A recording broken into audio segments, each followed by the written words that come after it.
আচ্ছা তুই যেটা কিনে আনছিস কোনো প্রমাণ আছে? হ্যাঁ কোনো প্রমাণ, আমি তো তোকে পিঠের মাঠে গেছি না। এখন যদি কথা ঘুরাও তাহলে আমি ভবিষ্যতে কোন একটা এই তো, কুটা কিনতে গেলেও আমি এটা খাইতে ভিডিও করে রাখবো। না পাবলিক বলতে পারে কি রে, এদের বাসায় কাঁথা কেন?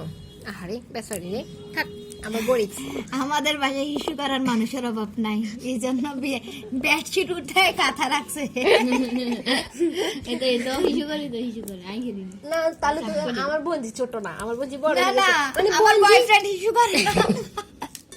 বয়ফ্রেন্ড মারা গেছে তোমার।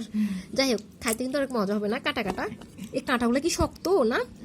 একটা ভাঙস না, একটা ভাঙস, এটা এমন করে ভাঙতেছিস না?